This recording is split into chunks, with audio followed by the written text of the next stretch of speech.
Hello கனிங் channel people, இந்த வீடியோவில் நம்ம ரெண்டு முக்கியமான விஷயத்தை பார்க்க போகிறோம் அப்படின்னு தான் சொல்லணும். ரெண்டுமே ரொம்பவே சுவாரஸ்யமான விஷயமா இருக்க போது.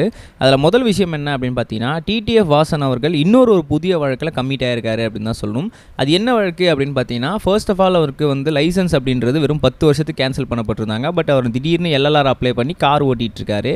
ஸோ அந்த வரிசையில் இப்போ அவர் சென்னையிலேருந்து திருச்செந்தூருக்கு கார்லேயே ட்ராவல் பண்ணி போயிட்டு இருந்திருக்காரு. அப்போ திடீர்னு என்ன நடந்திருக்கு அப்படின்னு பார்த்தீங்கன்னா, ஃபோன் வந்திருக்கு. அந்த ஃபோன் அட்டன் பண்ணி அவர் காரில் பேசிக்கினே ட்ரைவ் பண்ணியிருக்காரு ரொம்ப தூரத்துக்கு.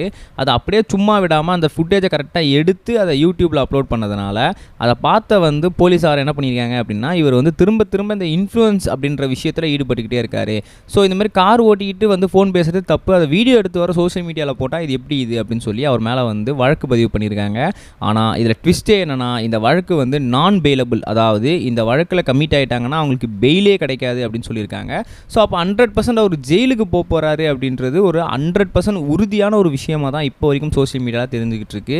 ஏன் அப்படின்னு கேட்டிங்கன்னா, நான் பெயிலபிள் கேஸ்னால் அவருக்கு ஜெயிலுக்கே அரெஸ்ட் பண்ணியிருந்தா, இப்போ அரெஸ்ட் பண்ணிட்டாங்க. பட் இருந்தாலும் கூட அவர் அரெஸ்ட் பண்ணி உள்ளே இருந்தானா கூட ஜெயிலில் பெயில் கிடைக்காது அப்படின்னா அது அஃப்கோர்ஸ் அவர் எவ்வளோ நாளைக்கு பெயில் இல்லாமல் இருக்கோ அவ்வளோ அவருக்கு கண்டிப்பாக ஜெயிலில் தான் இருந்தாகணும் அப்படின்றது நல்லாவே தெரிஞ்ச ஒரு விஷயமா இருக்குது. இதை பார்த்த டிடிஎஃப் வாசனோட கேர்ள் ஃப்ரெண்ட் அப்படின்னு சொல்லப்பட்ட அறியப்பட்ட ஒரு பெண்மணியான சாலின் ஜோயா அவர்கள் இப்போ ரொம்பவே வருத்தப்பட்டிருக்காங்களாம். ஆல்ரெடி அவங்க போன வாட்டி குக் வித் கோமாலே ரொம்பவே அழுதாங்க. இந்த மாதிரி எனக்கு மனசு ரொம்பவே கஷ்டமாக இருக்குது, ஏன்னா எனக்கு என்ன பண்ணுறதுனே தெரியல, வாழ்க்கையில் நிறைய பிரச்சனைகள் இருக்குது அப்படின்னு சொல்லி குக் வித் கோமாலே அழுதாங்க. ஸோ அப்படி இருக்கும் சமயத்தில் இப்போ அவரோட பாய் ஃப்ரெண்டான டிடிஎஃப் வாசன் அவர்களை இப்போ அரெஸ்ட் பண்ணது இன்னும் அவங்களுக்கு மன கஷ்டத்தை ஏற்படுத்தும். இந்த வாரம் குக் வித் கோமாலாம் அவங்க வருவாங்களா அப்படின்றதே ஒரு சந்தேகத்துக்குரிய விஷயமா இதில் பேசப்பட்டு இருக்கு அப்படின்னு தான் சொல்லணும். ரெண்டாவது ஒரு முக்கியமான விஷயம் என்ன அப்படின்னு பார்த்தீங்கன்னா, நம்மளோட சூர்யா அண்ட் சிறுத்தை சிவா இயக்கத்தில் கங்குவா அப்படின்ற படம் வந்துட்டு இருக்கு.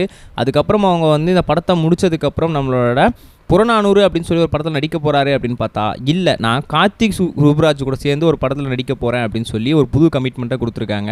இந்த கமிட்மெண்ட்டில் நம்மளோட சந்தோஷ் நாராயணன் தான் இசையமைப்பாளர் அப்படின்னு சொல்லியிருக்காங்க. அது மட்டும் இல்லாமல் இந்த படத்தில் கார்த்திக் சுப்ராஜ் ப்ளஸ் நம்மளோட சூர்யா இவங்க 2 பேரும் சேர்ந்து தான் ப்ரொடியூஸ் பண்ணுறாங்க அப்படின்ற மாதிரியும் சொல்லியிருக்காங்க.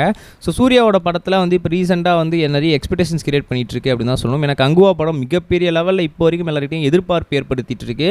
ஸோ அப்படி இருக்கும் சமயத்தில் இப்போ திடீர்னு அவங்க சுதா கொங்கரா கூட சேர்ந்து புறநானூறு பண்ண போகிறாரு, அதுவே ஒரு மிகப்பெரிய படமாக இருக்கும் அப்படின்னு பார்த்தா, இல்லை நான் கார்த்திக் சுப்ராஜோட சேர்ந்து பண்ண போகிறேன் அப்படின்னு சொல்லிட்டாரு. இந்த படத்தோட ஷூட்டிங் ஜூன் மாதம் நம்மளோட அந்தமான் தீவில் ஆரம்பிக்குது அப்படின்னு சொல்லியிருக்காங்க. ஜூன் மாதம்னா இன்னும் 3 நாள் தாங்க, 3 நாள் அந்தமான் தீவில் ஆரம்பிக்க போகுது அப்படின்னு சொல்லிட்டாங்க. யாராவது அந்தமான் தீவில் டூரிஸ்ட் இருந்தீங்கன்னா கண்டிப்பாக போய் ஷூட்டிங் நீங்கள் டேரெக்டாகவே பார்க்கலாம். அப்படி இல்லைனா கண்டிப்பாக ஷூட்டிங் ஸ்டில்ஸ்லாம் ஆரம்பிக்கும். ஸோ அதையுமே நீங்கள் பார்த்து என்ஜாய் பண்ணலாம். நம்ம நெக்ஸ்ட் வீடியோ சம்டா கைஸ், பை. இது வரைக்கும் கனெக்டிங் டிவிக்கு சப்ஸ்கிரைப் பண்ணனா மறக்காமல் சப்ஸ்கிரைப் பண்ணிக்கங்க. உடனடி அப்டேட்ஸ் பெறுவதற்கு நோட்டிஃபிகேஷன் பெல்லையும் கிளிக் பண்ணிக்கங்க.